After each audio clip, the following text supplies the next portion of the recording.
Yes, Craig. अच्छा, you're only है ना ना Yeah, ठीक है. I'm only there. I'm only there. This is live on YouTube also. Okay. Yeah, this live on YouTube. Recording में चालू करता हूँ. ठीक है. When does it start? 45 को चालू करना है, but अभी draws आ गया है. One second. Huh?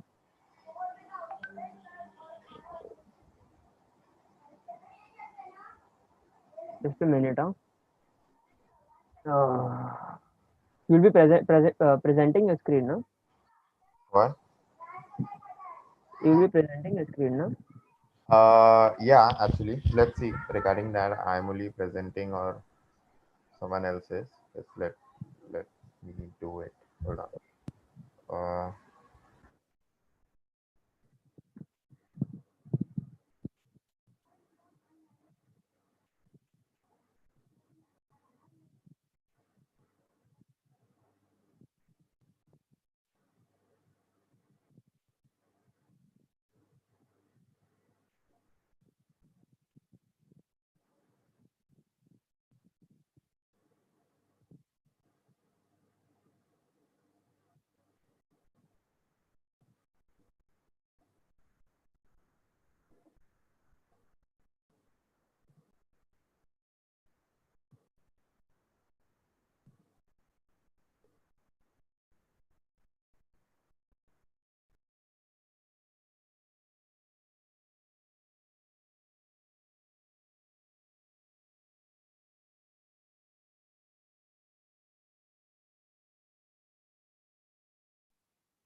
सोलेगी तो साले बार दे देगी बार कहाँ है वो मंदिर के पीछे है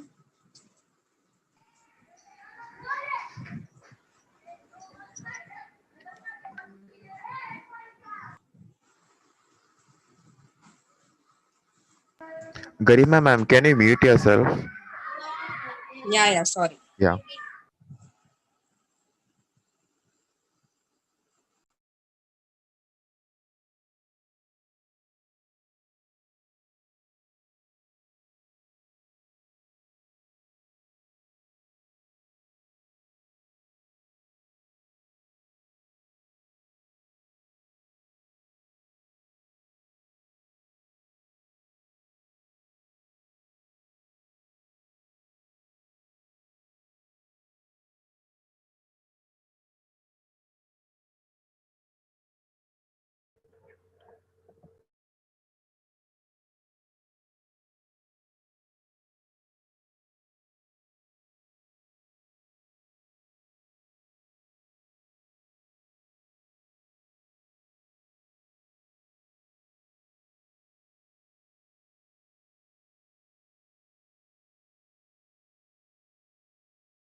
Good afternoon. Do I have the team members present here?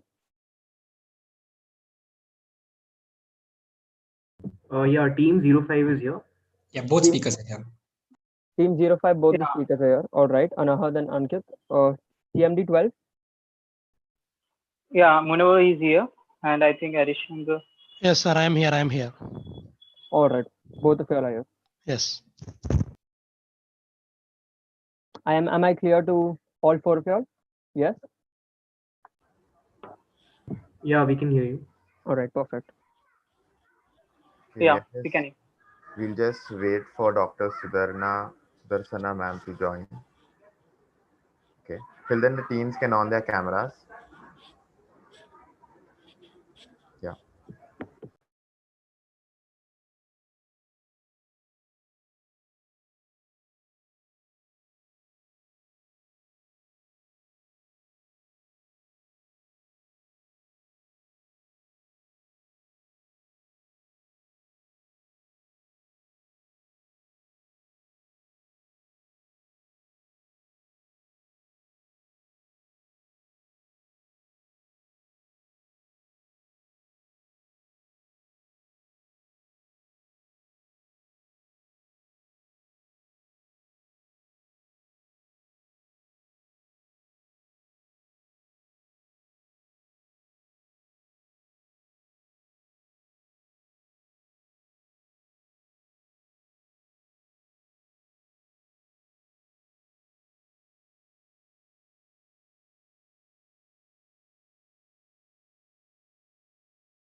Sorry for the delay, guys. Dr. Sudarshana will be with us in a few minutes. She's facing some net issues. She'll be with us in a minute. No problem.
Hi, do we have an ETA on perhaps when we would be starting? Actually, Purav, so we are still waiting for ma'am. Actually, ma'am is calling me up. She's facing some problems to join Zoom. So Ah, I'm okay, just okay. clearing that out. So as soon as that clears out, we'll start as soon as possible. Cool. Thank you. Sorry for the delay, sir. No, no worries.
Darshana ma'am, can you hear us? Yes, yes, got you. Yes, ma'am. Yes, ma'am. Okay. Yeah. We will start the debate. Yes, all right. Yeah.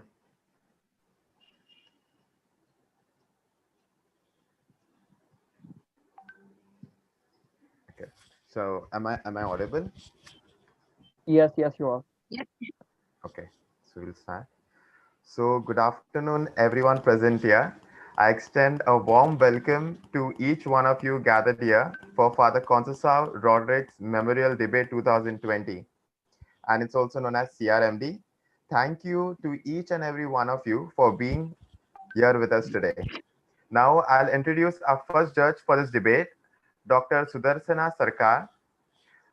Dr. Sudarsana Sarkar is engaged as an associate professor with NMI MS deemed to be university. She has got a PhD degree in human development and a master's in philosophy degree in development studies, specializing in cultural and literature studies. She has taught law and literature in National University of Juridical Sciences, Kolkata. She has academic journal publications such as Peace Education, contextualized in the corporate sector, and other such publications. She is also a poet and have published a book of poems named Life's Meanderings. Okay. Coming towards the second debate for the second judge for this debate, Dr. Khushbu Trehan. Dr. Khushbu Trehan is an assistant professor in communication skills at DJ Sanghvi College of Engineering, Mumbai. She has an Indian doctorate in Canadian literature. She is also a university topper in PhD coursework with 72%. She is a certified Dale Carnegie trainer and an emotional intelligence specialist. She has worked with various professional institutions of repute, including our very own Father Conceicao Rodrigues College of Engineering, Mumbai, as a professor of communication skills. We are delighted to have you both present here today in our midst. Now we'll welcome our adjudicator for this debate, Purav, and over to you, Craig, who will be our moderator for this debate.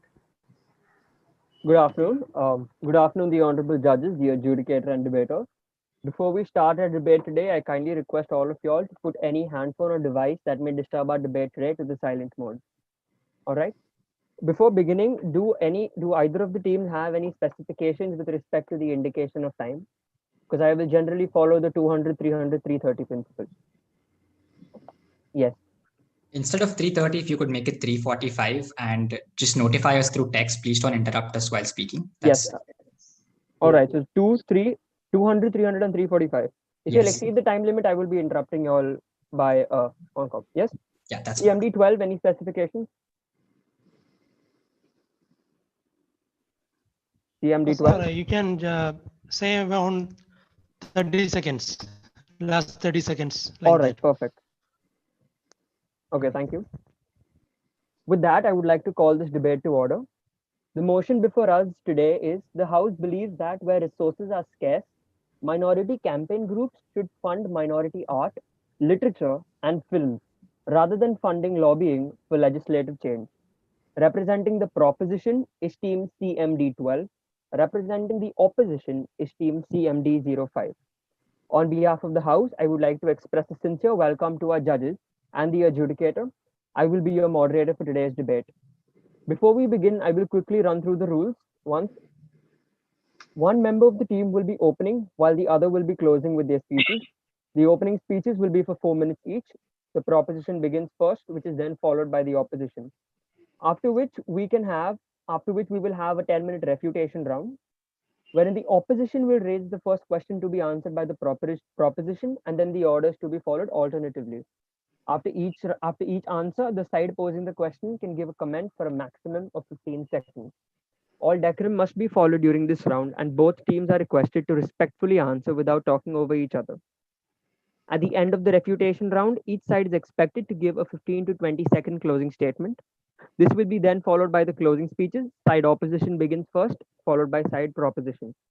For each speech, only 15 seconds grace will be allowed. Heckling is strictly prohibited. I hope everybody's clear on the rules. Can I have all of y'all unmute yourselves and just respond so that I can get a mic test done with respect to everybody present here? Hey, can you hear me? Yes, I can. Perfect. Okay. Can you hear Hello, me? sir. Yes. Hello. Yes, you are audible. The Okay, fourth sir. member.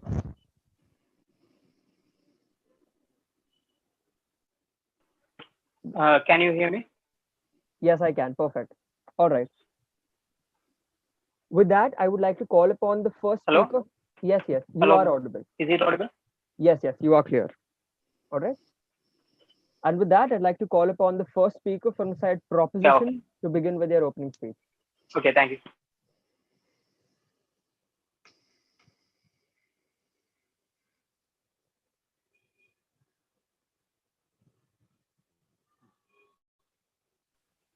Hello, can I speak? Yes, side proposition. Begin whenever. Hello? Yes, side proposition. Okay, okay. Thank you. So, good afternoon, one and all. So, today we are going to, we are the side of proposition.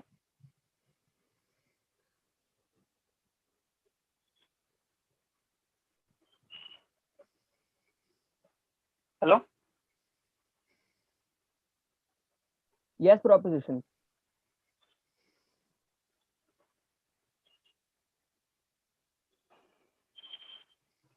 It's lagging in connectivity. Side proposition, can you switch to another device before we begin? Yes, can I start? The voice is breaking off. You can switch off your camera to save bandwidth. Yes.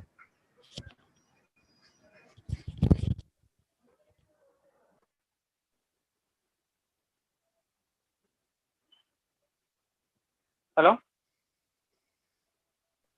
Yes, you can switch off your camera. Maybe then it could be, maybe then your connection will improve.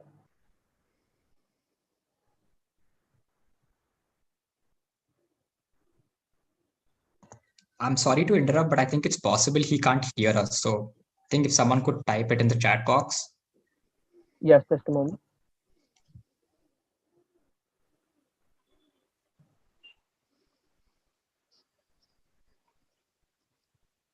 Hello, is it audible?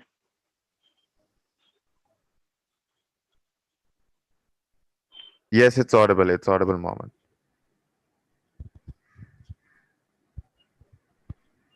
Hello? Hello, yes, Mohammed, it's audible. You can switch on your off Okay, your okay. camera if you want. Yeah. The network problem. Range is okay. Yes. Begin whenever. So, good afternoon. Good afternoon, one and all. So today the motion is that the House believes that where resources are scarce, minority campaign groups should fund minority art, literature, and films rather than funding lobbying for legislative change.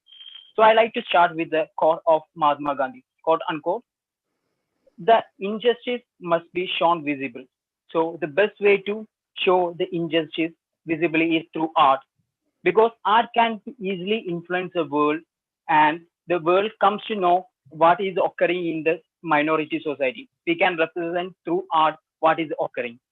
It is rather better than shouting and yelling for rights, because the other people, rest of people, doesn't know what is occurring and why they are shouting. They things like we are animals. But when we show why through art, they can easily access it. Also, we know that when we fight injustice with injustice, what is the difference between them and us? So we want to give the world what is occurring through art. Also, our music, our feelings, and rest of art cannot be destroyed by a person, but it is easily available for the whole world. It is easily accessible. Also, when we look into Black Lives Matter, we encouraged it because first of all, there were so many art, and they picturize and symbolize what is occurring in the US and what is occurring to the black people. We shared it, we passed the message, and we embrace it through social media, Instagram, and etc. So it is a clear representation of it. And also, we know that the African American music, Anglo Pakistan cinemas, and post colonial literature in France is the fight for their identity. and all world welcomed it with open hands. When we look with art, we can ignite the minds of people. We can show them what is occurring, and the rest of world will also encourage, and they will be like asking, "Oh, what is happening in this society? Why they are not experiencing the right we are experiencing?" So it will definitely ignite the mind, and that will reach the legislative, because all the world will be combined and united uh, uh, to support us, to promote us to the need we are striking for. So it definitely shows that the importance of funding the literature and films are more important than funding lobbying for legislative change. Thank you. All right. I thank the member for his remarks. We shall now hear the opening speech from the first speaker from side opposition. Just to reconfirm, I'm audible and visible, right? Yes, yes, you are. Thank you.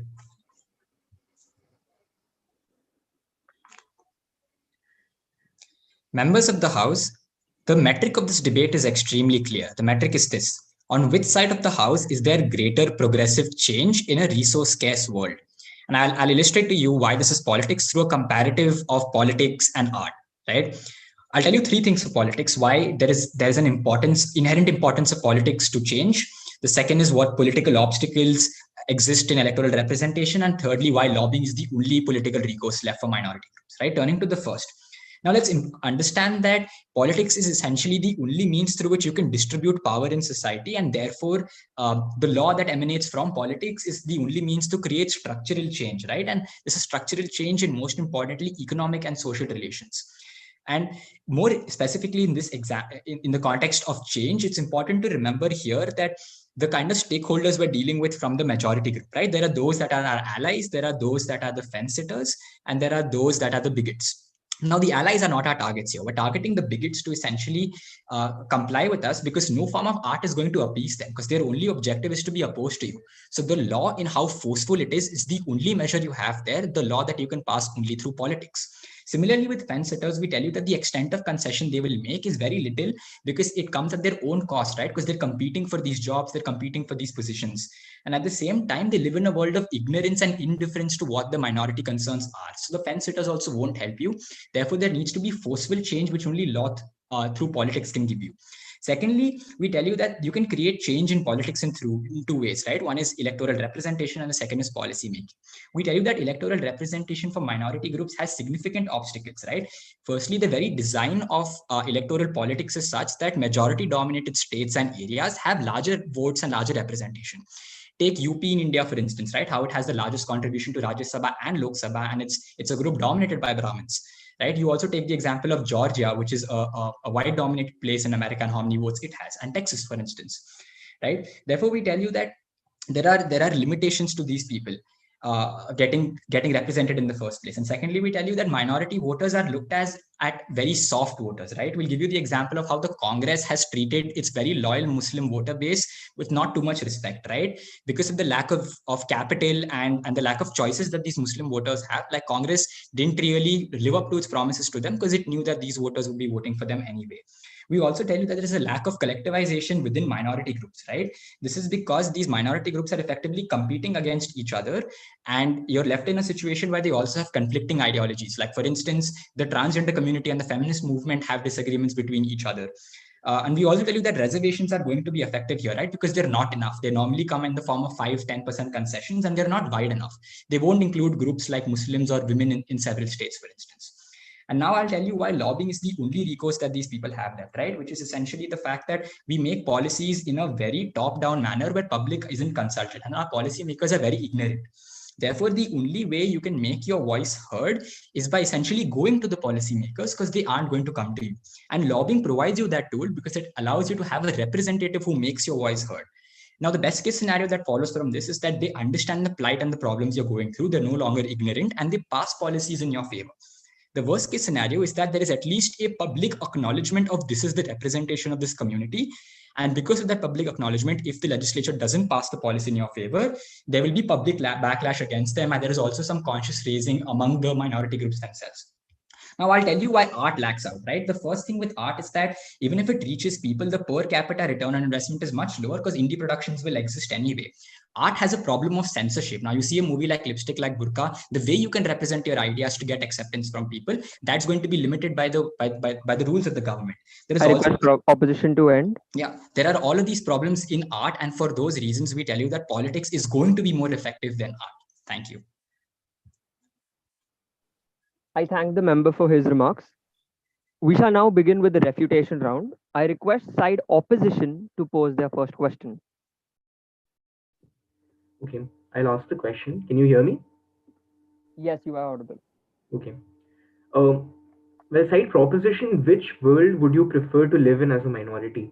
One where it is legally binding on everyone to give equal rights to minorities, or one in which there are more movies and art made about minorities? Okay, am I audible? Yes, yes, you are. Okay. The question is simple. In the context of the speech, a situation where is that there are legal rights for minorities in a society, and also the other society where there are more movies, more art, more minority representation in these art forms.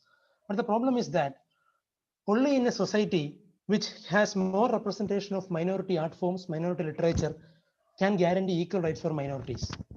If a society has representation of minority art, minority literature, minority films, it guarantees that the minority will have a specific position. Their concerns will be listened by the government. So it works the other way around, not the other way around. Please understand that the minority art, literature, and other forms of expression are evident in a society, which means that the society will have the rights for the minorities. The art is the cause for the rights. I hope I have answered your question. And also one more point to add is that political campaigns find it more easy to target religious minorities. Take for instance the Rohingya Muslims of Myanmar or the Uyghur Muslims of China. The political campaign finds it more easy to target ethnic minorities or religious minorities for the sake of own good.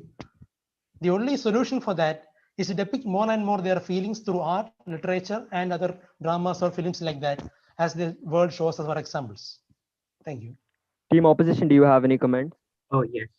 So proposition has asserted the claim that just because there are more movies and more representation of minorities in these art, there's going to be legislative change. Except that's not how it works.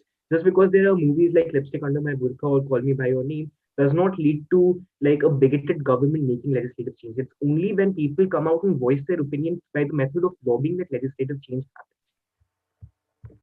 All right. Side proposition, your next question.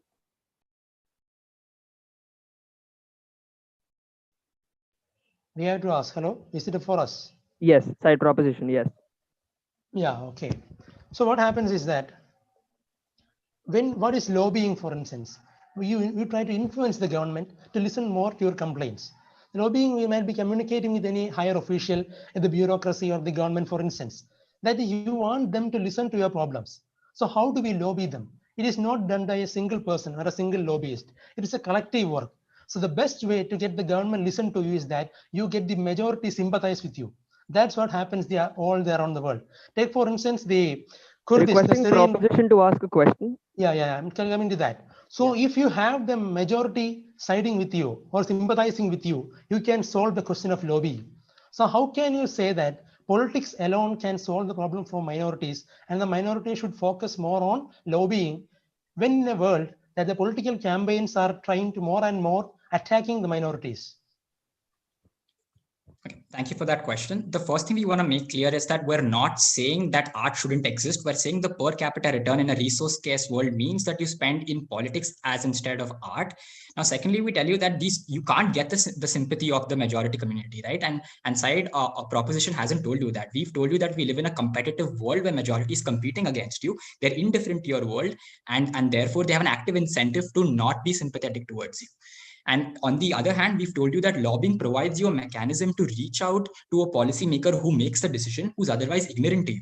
Movies can only point out like general broad problems that you have, right? Like for instance, if you have a particular problem regarding the sewage disposal in your community, that's not something a movie can address, right? Those specific concerns are only something that you can reach out through lobbying. Side proposition, do you have any comments?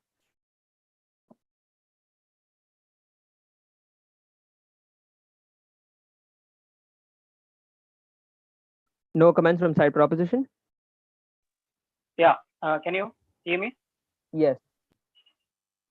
Yeah. First of all, the opponents say that we want to give importance to arts also. So it even shows that the importance of arts rather than lobbying. And also, my friends say that politics is more effective than art. How it become more effective? All the reforms starts with art form. There was Renaissance for every revolution when we take. So the art form is the first thing which takes the minority to represent them. Thank you. Team opposition, your Yes. next question. We normally live in a world where people watch progressive movies, accept those progressive values, but don't incorporate them in their life. Like they accept them, but they don't make changes in their life. How are you going to ensure that after people watch, majority groups watch these movies, they will not just sympathize, but they will also change their behavior and make voluntary concessions that come at their detriment? Okay. For the time being, imagine the situation, the art forms that depict the situation of a minority. A Syrian refugee was washed ashore.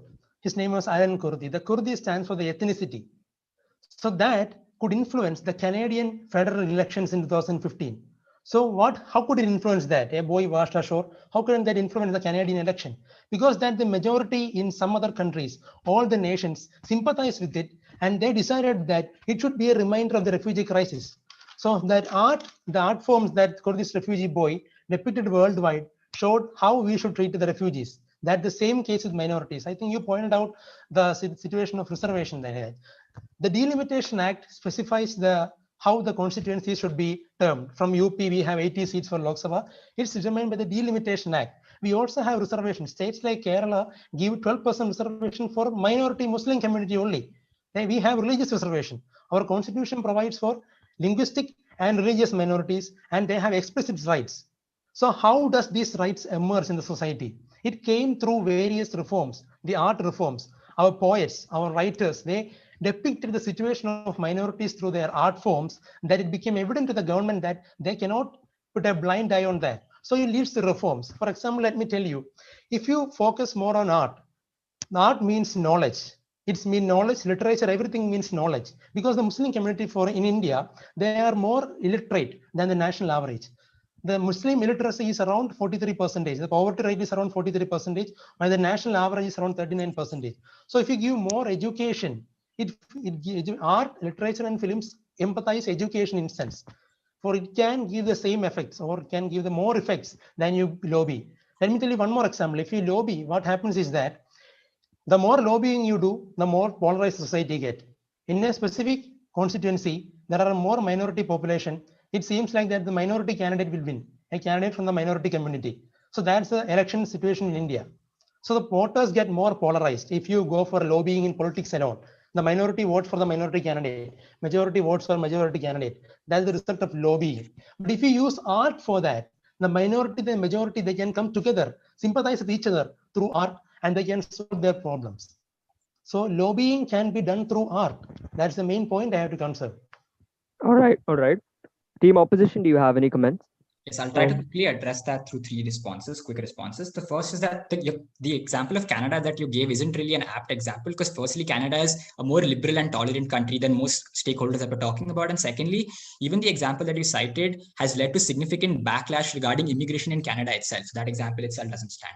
As regards reservation and how they're effective, I have already covered in my speech how they're too less numerically and they're not wide enough to include all communities. And thirdly, regarding, like, let's say the knowledge that you spoke about that art gives you, we tell you that that will exist in our side of the house anyway, because the structural change that you create through law and politics will lead to, let's say, greater access to education to someone, because now the law says that this minority group should have education, greater access to resources for that education. And therefore, actually, you achieve greater knowledge and education on our side of the house because the law can give you much greater access than any random art form can. All right, thank you. Team proposition, your question. I will answer that question in a short time. Our constitution provides reservation for linguistic and religious minorities. There are many types of minorities, ethnic like that. So when you focus on the educational aspect and the lobbying aspect, the minorities can administer and perform, they can establish education institutions of their choice. So what happens that if you give reservation, you spoke of reservation and I spoke of 12% Muslim reservation and all like that. If you give reservation, there should be someone to have the fruits, to bear the fruits. The unemployment rate and the illiteracy rate is high among our minority community. So if you give Requesting more and more proposition reservation, to state a question, please. okay, if you give more and more reservation to them, the seats gets vacant. There is nobody to bear the fruits. So if you rely more on lobbying, if you rely more on lobbying, it means that you're reserving, you are more ending up more polarizing. Education can only solve that, and our constitution provides for that. So how can you bypass that provision for the minority community, ending up only in a political sense? It will end up in a political situation only. That's not good for the minorities. How can you overcome that situation? Okay, two pointed responses to what you had to say. The first thing on reservations, firstly, it's factually incorrect that we have reservations for linguistic minorities. We don't. And the other thing is that they only have some additional support that the state gives them. But more importantly, we need to recognize that there is a 50% cap to which you can have reservations that can legally exist. Imagine that you have easily 8 to 10 different minority groups that we've spoken about in this debate, each of them competing for this 50%. How much representation do they end up getting? And how many of these groups are even ignored from this reservation in the first place, right? Secondly, we tell you that we acknowledge the fact that education is important, right? And like I pointed out earlier, you get greater access to education through law, right? Because what will the law do? It will first give you an entitlement to sit in a classroom. It will ensure that you have greater access to, let's say, a textbook, a teacher. It will ensure that you have access to midday meals as well, right? Those entitlements that come with education around it, that's not something that you can get through the sympathy of the upper class, right? That's only something that the state can guarantee to you given the amount of resources that it has. Team proposition, do you have any comments? Please keep your comments concise. Okay, the problem is that the art can influence society. It can change the whole concept of thinking. We means that when I spoke of reservation and like, we categorize minorities based on that, the linguistic minority and the religious minority. The society sympathizes with them. The society doesn't mean that all the upper classes have not to sympathize with them. The result of their sympathization was through the art forms, our literature, our movies, and our plays that got radically depicted the situation of the minorities in India that forced them to have a political lobby. It resulted from the art form. It's not the other way around. If you depict the situation of minorities through art, if you promote minority art, minority literature, minority languages, that's what the linguistic minority is. If you promote these minority linguistic art, literature, and films, you can guarantee the basic rights to them, not by the other way around. We ask a question. All right. Thank you. I think we're up with time. We are now at the end of the refutation round. I request one speaker from each side to give a concise closing statement. Opposition going first. Sure.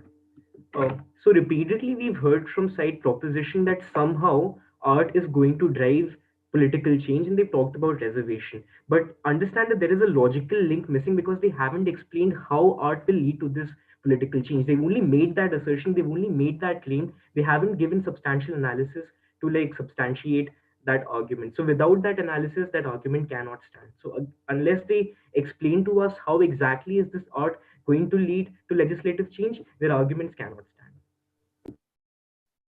Team proposition. Hello. Yes. Oh. So is it audible? Yes, yes, you are. Okay. So this guy says that the law, when the law comes, everything becomes all right. But the law doesn't change the minds of majority people. We know that there are many famous people and persons who are treated like below people and minority even after the law comes, because the art can only change the minds of majority, and it reflected in the case of many things, and it can change the person's mindset. Then only the importance of law is there, and the art will lead to the change. That's all. Thank you. I thank each side. We now begin with the closing speeches. I call upon side opposition to begin with their closing speech. Can everyone hear me? Yes, yes, you are audible. I'll begin then. Good evening, everyone. Slavery was not abolished by means of art. Slavery was abolished by means of a legislative change. Women got the right to vote by means of legislative change. It did not happen because of art. Let's understand that this debate is set in a context where there is resource scarcity. So think about countries like sub-Saharan African countries or Middle Eastern countries where minority groups have very limited funding. Now they have to make a value judgment as to whether they should invest this money into lobbying to get the change that they want, or should they invest this money into art. We'll explain to you why this money is better spent on legislative change or lobbying than spent on art. Firstly, and most importantly, understand that art is anyway going to exist. We are not denying that art can maybe drive social change to an extent, even though we contend that lobbying will bring about greater, faster, and more effective change. We'll get to that later. But understand that art has a tendency of self funding. Understand that minority groups can still produce art even if the production quality of that art is limited, even if the equipment that they use to, let's say, make a movie, even if the actors or the creative directors that they hire are not the most popular ones, even if they spend little money on that, art is still going to be created, and the subject matter or the driving force of that art is still going to be in the mainstream. Because when that artist makes revenue, he can reinvest that revenue into making that art. But lobbying, on the other hand, cannot function when there is no funding. Understand that lobbying requires a lot of money. You need a lot of money to like get your word out there, to gather public support, to collectivize people, to like gather their support and take their collective voices to to the people. Or this is, by the way, not a new point. This is building on the speech that my fellow speaker first gave. The point he raised about art being self-funded. This is not a new point. In any case, lobbying is something that requires a lot of money. When you go to a political leader, when you go to a legislator, you have to show them through research, through data, that there are so many people from a certain group who support a certain political change. Now, even if this change does not come about, as long as it is there in public discourse, there is going to be consciousness raising. So everything that's going to be done through art is also going to be done through legislative change. Then they've constantly claimed that somehow art is going to drive like legislative change, but understand it's actually the other way around. It is law that controls how art and artists work. I'll give you three examples to explain why this is so. Think about education and textbooks. Like education is the example that they give. It is law and like these legislators which determine what kind of books will be there in the curriculum of school kids. They determine what kind of history would be taught. They determine what kind of economic theories would be taught. But if legislative change is not made in the right direction, they can restrict access to minority art. So literature books cannot have like voices of these minorities. They cannot have stories about like black people or lower caste people if law does not permit so. Therefore, you need law first, and then art will follow. Secondly, my first speaker talked about censorship, right? When as we see even today that movies which like go against the prevalent mainstream narrative, movies like Lipstick under the Burqa, the legislators and the majority has the power to censor that out, to like prevent that from going out in the public in the first place. So even if you fund art, as long as that art does not get like access by people because it has been censored, there is no use of that art. Therefore, lobbying becomes more important, becomes your primary priority. Thirdly, we talked about equality and opportunities in jobs. Understand that any artist is going to be working under a culture of like art, of an industry. So if you're a movie maker, you'll be working in Bollywood. It is only through law that you can guarantee like equality of respect, equality of right to free speech, equality of opportunities in these jobs, whether you're any kind of minority, whether you're a woman, whether you're an LGBTQ, whether you're a black person or a lower caste person. As long as this equality does not exist, the kind of art that you can create and like drive social change from that is also going to be restricted. Therefore, it is more important to invest this money into legislative change and lobbying than to invest it in art, because art is anyway going to exist. Lobbying requires money. Without money, lobbying will not exist, and every benefit that we talked about is going to be absent. For all those reasons, we are very, very proud to propose. I thank the member for his remarks. I now call upon side proposition to begin with their closing speech. Okay, so thank you. So the question here is that the concern of minorities, how can they represent the concern to the government? How can they step up in society? There are two ways, the political lobbying and also the forms of art, media and communication. So what is the primary aim? You have to communicate your concerns. You opt for lobbying and you opt for art. So we think of the two ways that to influence government. From the time being, the political scenarios like that, it's easy to target the linguistic minorities and the ethnic minorities like that. So the only form by which they can represent their concern is through art. And let me remind you of something, art is permanent. The government and the political machinery is temporary. You invest 5 crore to win an election in a certain specific handful of seats, you lose it in the next election, it's temporary. But there's some famous villain dialogue is that they can steal our land, they can steal our money, but they can't steal our knowledge. And I'm just elaborating on that.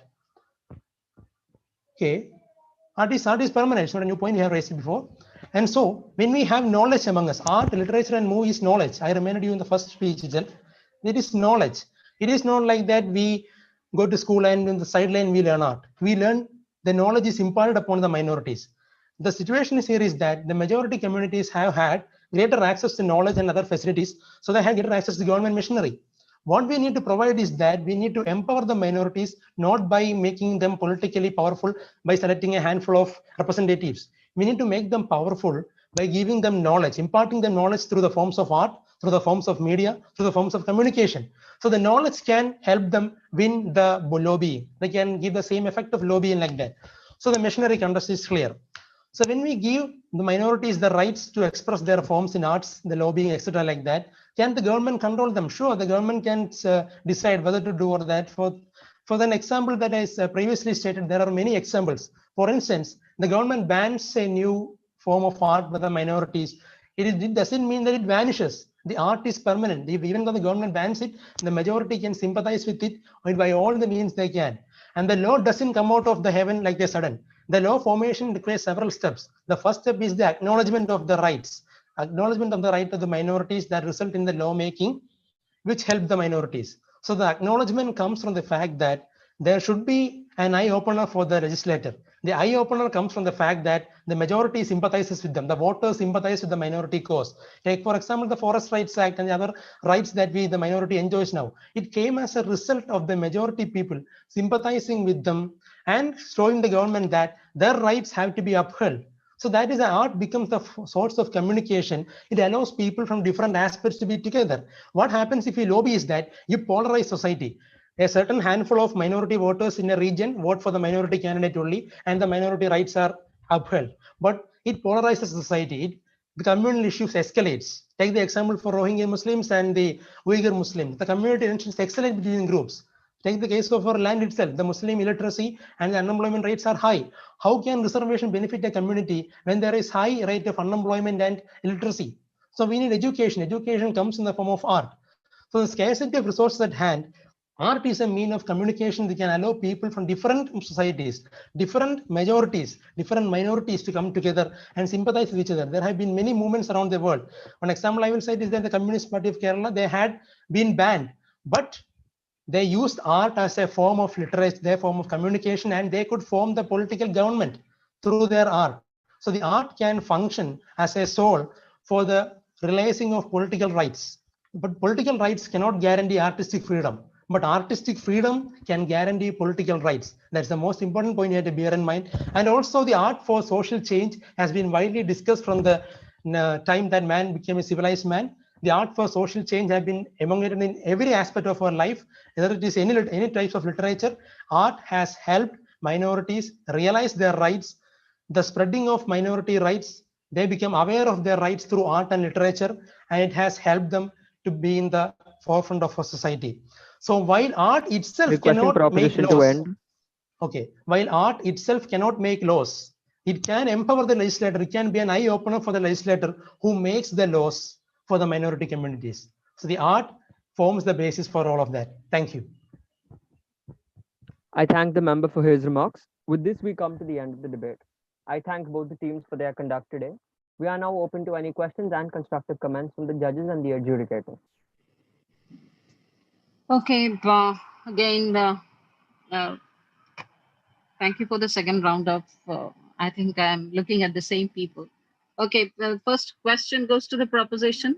So if there is a lobbying for legislative change, it can create environments to promote art and culture for the minority. So I think one of the speakers finally said that the allowance of promotion of art and culture, so the legal allowance of allocating a budget for such promotion of art and culture for further amendments in law to happen in the favor of the minority. Do you agree or not agree? Proposition. Ma'am, can you repeat the question? That we need Yes, amendments yeah, in law. yeah. No, what I'm telling you is that, see, if you said, particularly, I think you have been mentioning this repetitively, that this art and culture should be promoted to bring around laws in favor of the minority. So if that needs to happen, firstly there should be an allocation of budget, and that will come through a legal process. First, the legal process in place, allocation budget happens, promotion of art and culture happens, and then the further amendment of laws in the favor of minority can happen. My question is, do you agree with this or not? I don't agree with that, ma'am, because government funds are not a prerequisite for a culture or minority culture to thrive. They can have their own funds. Then they need to get the government realize that we are a minority, we have certain rights, and our culture is this. We are different from the majority. Only then specific government funds starts coming from the center. So for that, we have minority fundings. The funds that they use for lobbying can be used to promote their art, and hence that art can get the recognition, and hence it gets more funds. But if you go for lobbying, the political scenario is temporary, but the art is permanent. Okay, thank you. Again, for the opposition, the question comes up. For you is like now research says that culture influences law. Okay, otherwise there is a distortion in the laws made in the land. It has so happened that there has been imposition of Western law on indigenous cultures. Again, the distortion in the laws created have happened. What is your take on this? Ma'am, I'll repeat it again. Research says that a culture influences law. Otherwise, there is a distortion in the laws made in the land. It has so happened that there has been imposition of Western law on indigenous cultures. Again, the distortion in the laws created have happened. What is your take on this? Ma'am, we completely agree with that idea. It has happened in a lot of countries that Western culture has sort of taken over indigenous culture, and people they don't take pride in their own culture as much as they would like to relate to this foreign Western culture. But the solution to that is not funding art at the price of not funding lobbying. So this motion is set in a context where there is resource scarcity. So when you have limited amount of money, you have to decide where would you rather spend it. We saying that indigenous art is still going to exist. Like if an indigenous artist makes some art, let's say he writes a book, let's say he makes a movie, even if it does not earn a lot of money, it's going to earn some money because those minority people will still watch it and consume that No, art. but the imposition of Western law is trying to eradicate almost the indigenous cultures. I mean, so how indigenous culture can influence now the laws of the land with the Western law is so kind of powerful, and people are so, general people, I should say urbanized people are so much in acceptance of that kind of an influence. So how can they now what will happen? Like indigenous cultures anyway will be wilting away. There is no scope and opportunity. Even if they promote their art and culture, how they're going to go against with such a huge barricade? How do you kind of? Ma'am, so if any kind of Western law is trying to force its will on indigenous, Every kind of the entire legal system is westernized. My entire education, Western education has influenced our legal system. Our legal system has been adopted from the English legal system. So yes. Ma'am, I think the solution to that, even if you can't completely remedy that situation, the best solution would be to again make legislative change. You bring the indigenous people together, you lobby their support, and you take that support to legislators and you tell them that this is what this group wants, that this is what they'll vote for, and then it becomes part of public discourse. So in the parliament, when it starts getting discussed, it will start getting political traction. It might become a point of political agenda. So in the elections, this might become a talking point, and the opposition can maybe get the votes of that indigenous community. And if the opposition comes into power, then they can make laws which sort of change this narrative of Western influence and Western dominance, and give an equal position of power and equal position of access to also indigenous art. okay, thank you. That is all from my side. Yeah. Thank you, ma'am.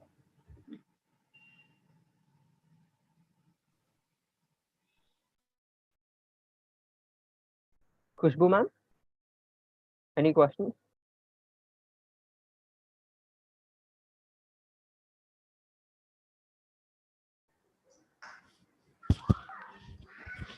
Hello, Khushbu ma'am, are you online?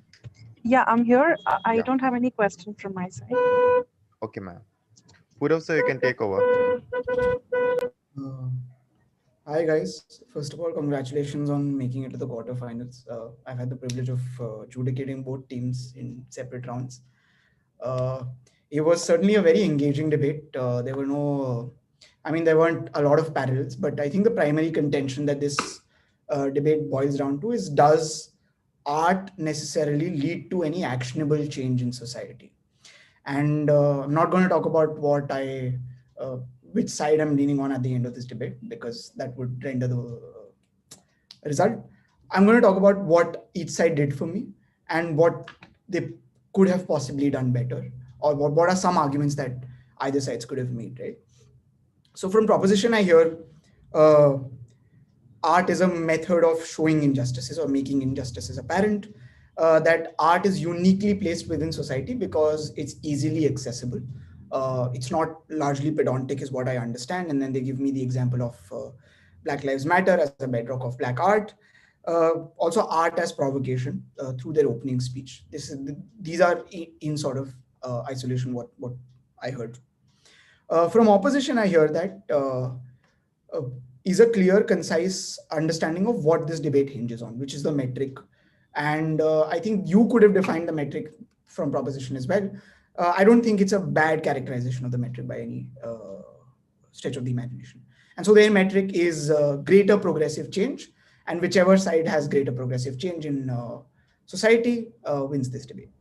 What I hear from side opposition then is policy is the only recourse for structural change, uh, and that electoral and policy electoral democracy is rigged in a certain way where majorities get have the are uniquely placed to make their voices heard. Uh, and I think one example that you could have used, although it's not very important, was gerrymandering, which would have made it like amply clear what you were trying to say, right? Uh, uh, then opposition talks to me about lack of collectivization, how within this ambit of, for example, say if there is 50% reservation, then a large number of people are fighting for to get this reservation and fit into this 50%. And necessarily these people are larger than 50% of the population. And the only way to make your voice heard is through policies and how art is censored and there's low return of investment. What they also do in their opening speech, and this is something that I think proposition could have done, is talk about scarcity, right? This is largely not a factual uh, or a constructive debate, but a characterization debate. How do you characterize this motion in your favor? And scarcity is something that could have been characterized on both ends. So they characterize it by saying that, look, we have less money and we think policy is more actionable. So we're going to use this money for policy change. On proposition, what could have been said was this, right? Minorities, as also characterized by opposition, already are already have very little money to begin with, or very little resources to begin with. And we from proposition think that there are big enough players in the lobbying industry for this money to make absolutely no indentation within the political fabric, which is to say that this amount of money is not going to fight against, say, Bayer or like American Medical Association or American Hospital Association, uh, and whatever and however they're diametrically opposed to our minority interests, right? And so we think that in the presence of this little money, we think that art is what we need to do, and that pushes scarcity to your end, and that's why I say it's a characterization debate. So in rebuttal round, we hear a loaded question from side opposition, uh, which again, proposition really answers pretty well, in my opinion. And now this debate in the rebuttal round becomes about whether or not you need majority sympathy to bring about actionable policy change, right? So from proposition, what I keep hearing is that no matter what, you need the majority to sort of collectively rally behind you. So you need the Brahmin, that 5% Brahmin that captures 60% of higher education and government jobs, to necessarily fight for your rights. Otherwise, this is just a moot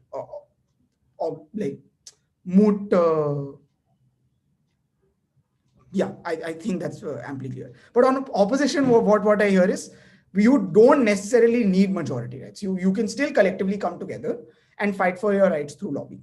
Again, this is something I don't want to say which side I'm leaning on, because also that this was a major contention within the debate. Uh, I think two interesting ideas that come, but very late within proposition. If they had come earlier on, I think this would have been an even more engaging debate. Having said that, it's still very engaging. One was lobbying leads to polarization within the political fabric. I think that was an excellent point to make, uh, and should have come earlier, because that would have given you a chance to analyze it further. And this is something that I think was very, very pertinent to this debate, but this came in your closing speech, which was art is permanent, that art is resilient and can traverse time and space, as opposed to lobbying, which is very specific and fades away with that one like policy that you've passed, right? Uh, I'm not going to penalize side proposition for making that point, but I'm also not going to credit them with it, because it came in too late for them to analyze it. I think an idea or a concession that side opposition makes, uh, and I think proposition should have picked up on this, was this, right? They're operating in a world where minorities don't have enough resources, and they've painted a picture of minorities that are particularly disadvantaged, but they also envisage a world where art still exists within minority communities. Understand that to make a film or to like have actionable art, you necessarily need substantial resources, and that's a characterization that proposition could have picked up and flied with. But I and there were some inklings, but that didn't necessarily happen. Another, and I'm just going to quickly uh, conclude with this. I think one idea that proposition brings about but never analyzed was this idea of uh, art being a tool to empower lobbying, which is also a good idea to make. I think if you used examples like, for example, the Farm Security Administration or Department of Agriculture during the 1940s and 50s, what they did was they commissioned photographers to go in rural America and click pictures of rural workers as a tool to empower lobbying, a tool to empower policy in their favor. And it did necessarily work for rural workers. So there is the work, I mean, there's a very famous picture called Migrant Mother by Dorothy Lang, or American Gothic. And those are necessarily examples where art did influence policy. And I think even bringing an example like that, and I think you did bring up an example where you said that, the communist government in Kerala got re-elected using art, but I didn't necessarily understand how that happened.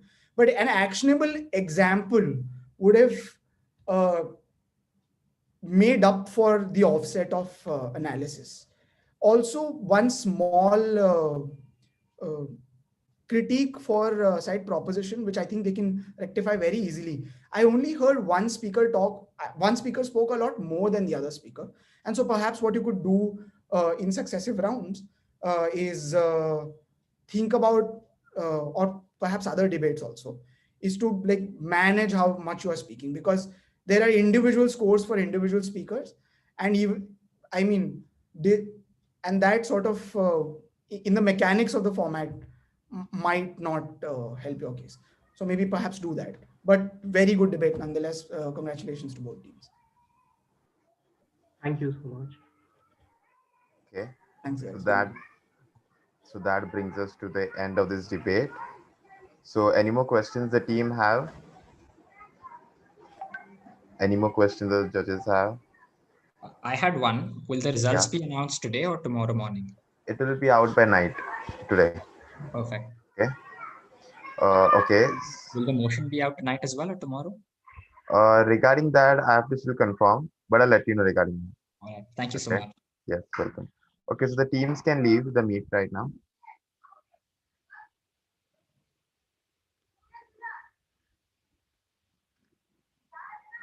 And the judges and the adjudicator can fill the score sheet. Hello, am I audible? Yes, you are, Emmanuel. You are Yes, audible. yes. ठीक है? Thank you so Yes, much, Pankaj, Sudarshana go ahead. ma'am. Yeah. Yes, I ma'am. think I've already done it. Like, yeah. Yes, ma'am. Thank you so much, ma'am. Thank you so much, Kushbu, ma'am. Thank you so much, Purav, sir. So this will be the end of debate, and you all also can leave. Thank you, ma'am. Is it the same link as before? Yes, sir. Yes, sir. It's the same link as before. Thank you. Yes, sir.